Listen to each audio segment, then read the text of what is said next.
सद्गुरु माता सुदीक्षा सविंदर हरदेव महाराज की जय। सत्संगत गृह कारज नाना जंजाला तेयत दुर्गत शैल दिखाना। घर के काज और नाना प्रकार के जंजाल जो है तो दुर्गम और विशाल पहाड़ों के लिए बाधक होते हैं। क्योंकि पहाड़ों को पार करना होता है, जब रास्ता पथरीला और कथरीला हो तो आसानी से नहीं पार किया जा सकता है। इसी तरह से घर के कार्य होते हैं कि सत्संग तक पहुंचने के लिए बहुत ही बाधक होते हैं। सद्गुरु जो है पूरे दुनिया का मालिक है, सभी सरकार वाले से समझ आ रहे हैं। सद्गुरु है जग का दाता, जो चाहे कर सकता है। पत्थर भी पैर को छोड़े भव सागर से तक सकता है। साथ संगत आपने सुना होगा दानियों की कहानी, जिसे राजा हरिश्चंद्र का नाम आता है। अगर कोई बात होती है तो महिलाएं कह देती है कि क्या दानी हरिश्चंद्र हो गए हो। कभी कभी गाँव में लोग कह देते हैं, और बहुत से दानी हुए हैं इस संसार में, राजा शिवकर वगैरह, जिनकी आज चर्चाएं हुआ करती है, लेकिन वो दानी तक हुए हैं। संसार की चाहे कितनी भी वस्तुएं आपको मिल जाए उनके द्वारा,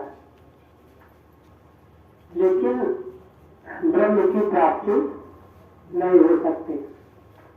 क्योंकि बिना ब्रह्म की प्राप्ति के जीवन अधूरा होता है। चाहे करोड़ों का दान इनके द्वारा मिल जाए या कोई आदमी आपके ऊपर खुश हो जाए, आपको बहुत ज्यादा रुपया पैसा दान दे दे, तो दानी ही कहलाता है। क्योंकि वो अभी अधूरा है, दुनिया की सब चीज को नहीं दे सकता। सिर्फ सांसारिक सुख तक वो सीमित है।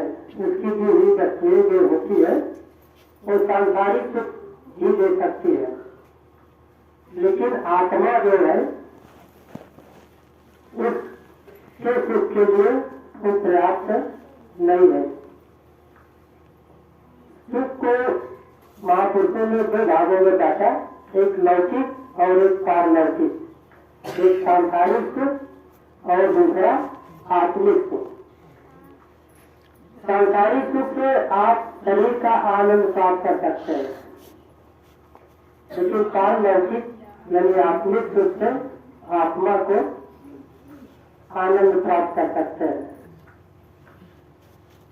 शरीर हर प्रकार के सुख को भोग कर सकता है, लेकिन आनंद नहीं प्राप्त कर सकता। आनंद तब मिलता है जब इस चित्त को इस सत्य से जोड़ा जाता है।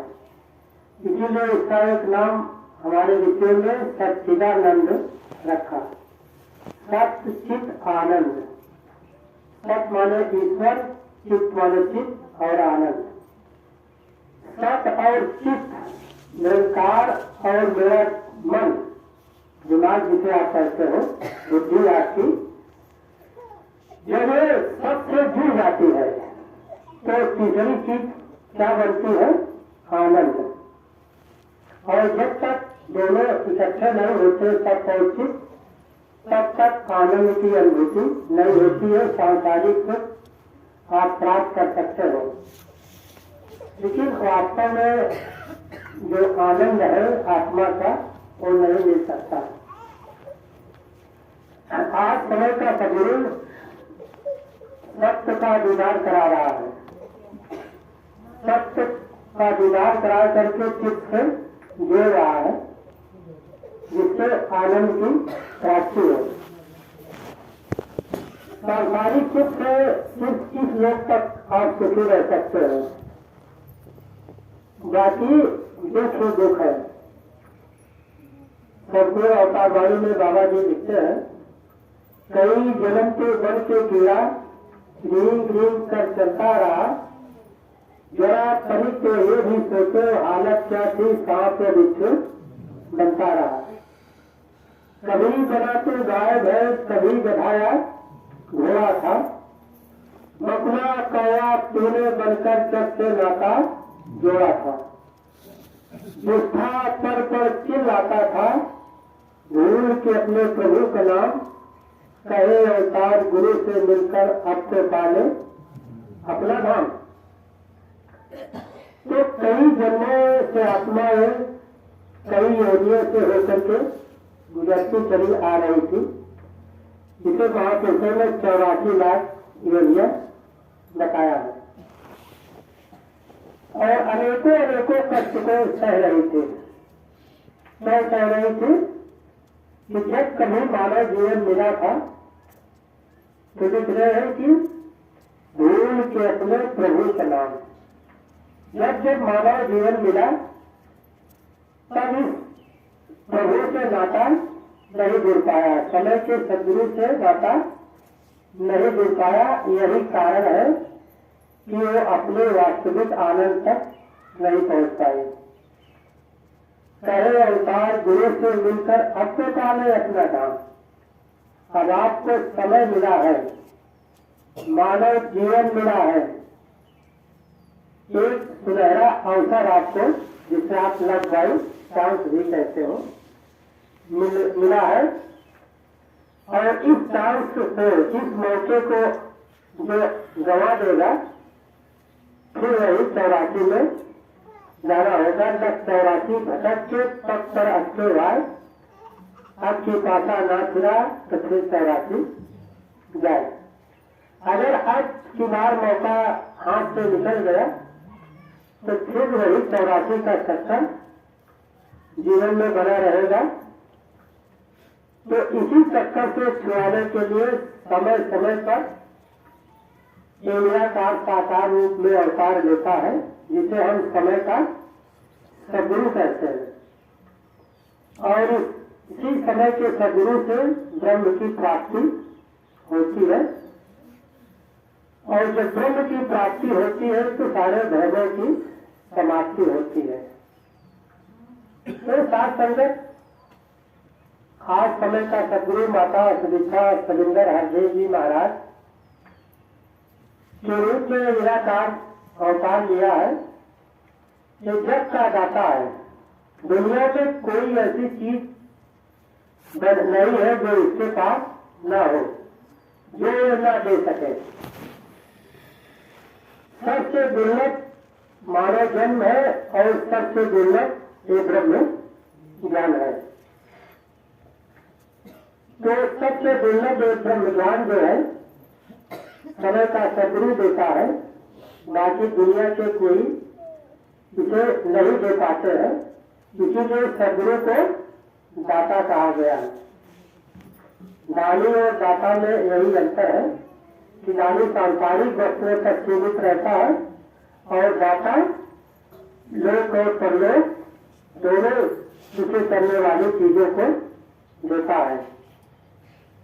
तो साथ संगत आज समय का अवतार दाता आया है और ज्ञान को दे रहा है।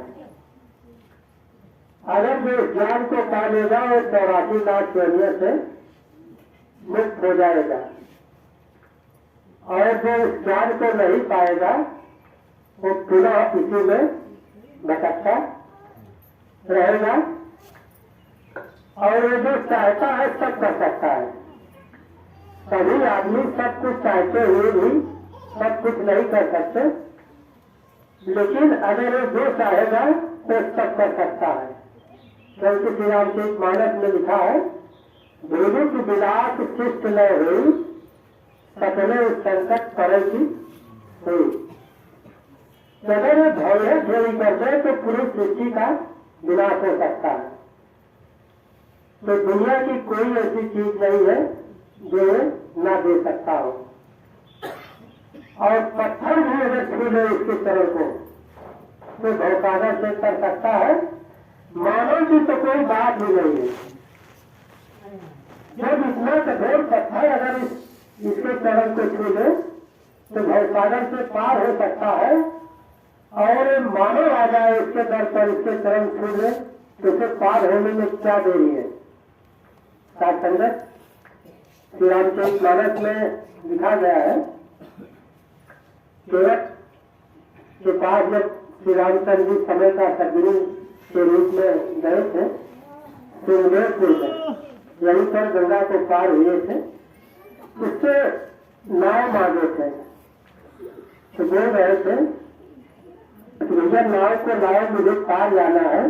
तो केवट का लिखा है कि मागी नाव में केवट आना, कहा तुम्हार मरम में जाना। कहा कि मैं आपके रहस्य को जानता हूँ, चरण कमल रख कर तक आई, मानुष चरण मोर तक आई। आज के कमलवत चरणों की धूल को सब कोई कहते हैं कि आदमी बनाने की कोई जड़ी है।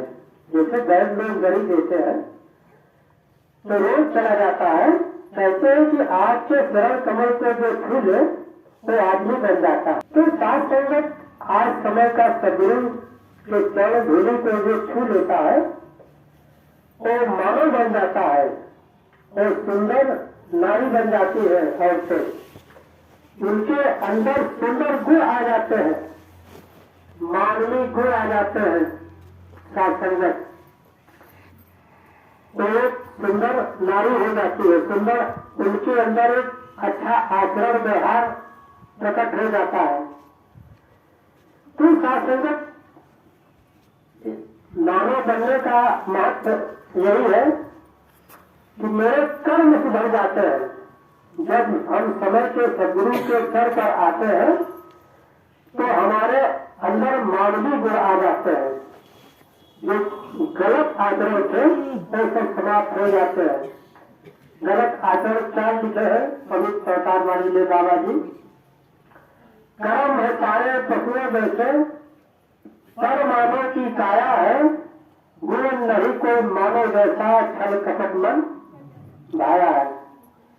उजले कपड़े तब चरधारे मन में मैल समाई है, मन की ताबीज छुप न पाई चाहेगा छुपाई है। बाहर त्यागी भीतर भोगी, ऐसा भेष बनाया है, भय सागर कर नहीं सकता, व्यर्थ कदम उठाया है। अगर हमारे व्यवहार और आचरण नहीं सुधरे तो भय सागर जो है कर नहीं सकता है। तो जो व्यर्थ का बोझ उठाया है, वस्त्र रात बदल करके भेषधारी बना है, इससे कोई लाभ होने वाला नहीं है। करता कौन है जिस मन भीतर राम रमा, और ये भगवान समाया है, जो आपको ज्ञान मिला है, निरंकार जो आपके सामने है। कहे पार वही नर जानो, प्रभु के मन को भाया है। तो साथ संगत हमारे गलत व्यवहार, जो गलत आचरण, जो छल कपट वाले हुए थे, इसके चरणों की धूल पाने से और सब समाप्त हो जाते हैं और मानवीय गुण आ जाते हैं, तो हम वास्तव में मानव कहलाते हैं। और जब नारियों के अंदर हो जाते हैं तो सुंदर नारी बन जाती है। साथ संगत तो जिस मन भीतर राम रमा और एक भगवान समाया है, यदि ये समय के सदगुरु का आदेश हमारे मन में आ जाए, हमारे जीवन में धारण हो जाए, तो कहे अवतार वही न जानो, प्रभु के मन को भाया है।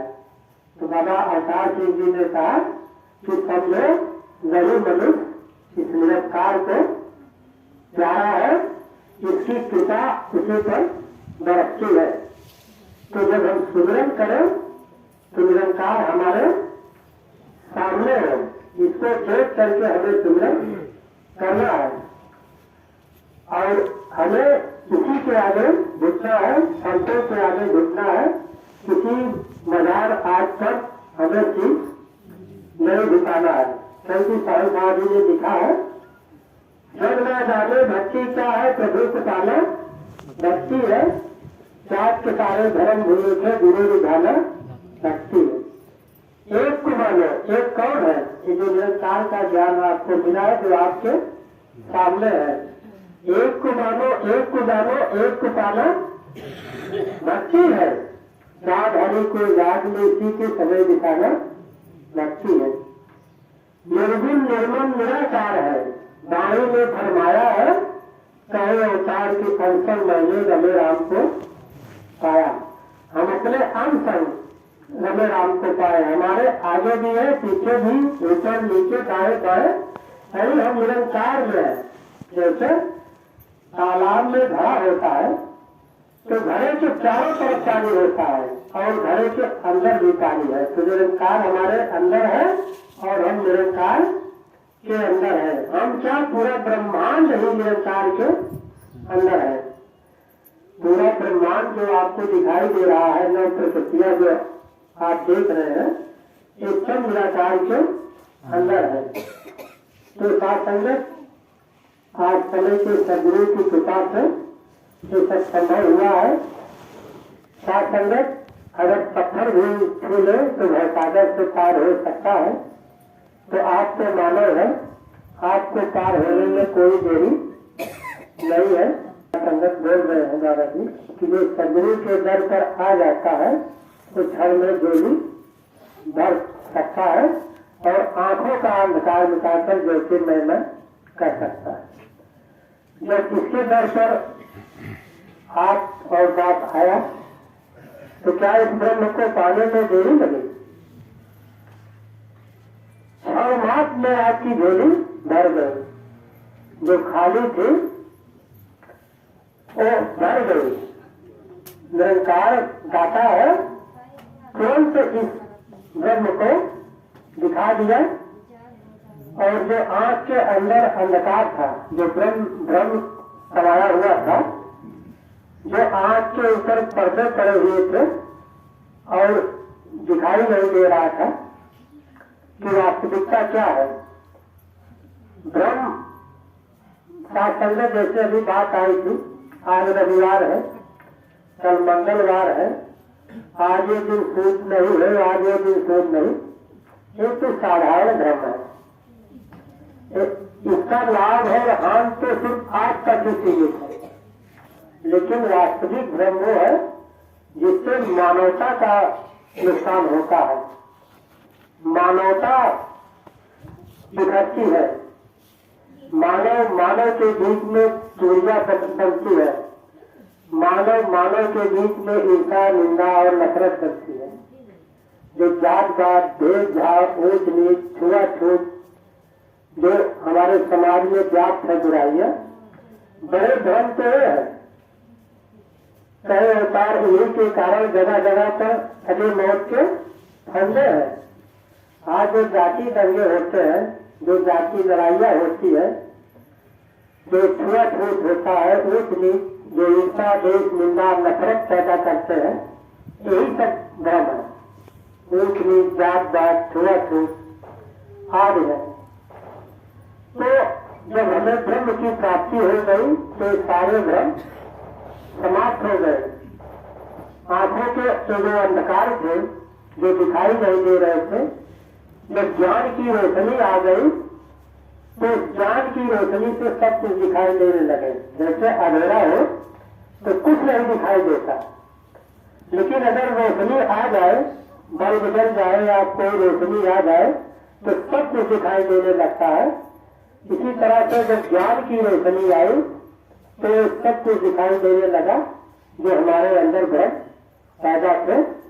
आज हम भ्रमों से दूर हो चुके हैं। दातार ने कृपा किया कि भ्रम हमारे अंदर से निकल गए हैं। गुरसिक से जब गुरसिक मिलते मन ही मन हर्षाते हैं, एक दूसरे के चरणों पर अपना शीश झुकाते हैं। एक यही है गुरसिक की संत जनों की रीति है, यही कठिनाई प्रेम के तक की, जो बड़ी जात और छोटी जात मानकर नहीं माने झुकता है, तो सदगुरु के दर पर जब आता है तो भ्रम दूर होकर के वो जुट जाता है। यही कठिनाई के प्रेम के तक की निश्चल मन से प्रीति है। जिस सेवक में मान है किंचित, मैं बड़ा हूँ, मैं छोटा है, मैं बुद्धिमान हूँ, मैं बलवान हूँ, मैं धनवान हूँ, मेरे नौकरी वाला हूँ, मेरे सामने कुछ नहीं है, यही जो भ्रम है। तो जिस सेवक में मान है किंचित, गुरु सहायक होता नहीं, कहे अवतार की ऐसे शिष्य का गुरु नायक होता नहीं। अगर मन के अंदर मान है, अभिमान है, तो सदगुरु ऐसे शिष्य का नायक नहीं होता है। जो समर्पित हो जाता है, जो गुरु के सर की जो रीति है उस रीत को निभाता है, मान और अभिमान छोड़ करके जो संत की शरण में आ जाता है, सासंगत समय का सदगुरु उस पर दयालु हो जाता है, सारे कष्टों से वो निकल जाता है सासंगत। और ये ब्रह्म का ज्ञान, ये ऐसी दवा है, ऐसी औषधि है। तो सदगुरु जो है सारे रोग, जो शरीर के सारे रोग है वो गवा देता है। और सदगुरु पूरा है तो क्षण में राम मिला देता। तो क्षण में राम को आप मिला दिया। जिस ब्रह्म की खोज में दुनिया भटक रही है, ऐसे ब्रह्म को क्षण में मिला दिया सासंगत। तो पूरा सदगुरु है। तो सासंगत आज समय का सदगुरु पूरा है, जो आपके ऊपर कृपा किया और इसकी कृपा से आपको ब्रह्म की प्राप्ति हो गई और सारे भ्रमों की समाप्ति हो गई। सासंगत आप मानव बन गए हैं, एक मानवतापूर्ण जीवन जी रहे हैं। दास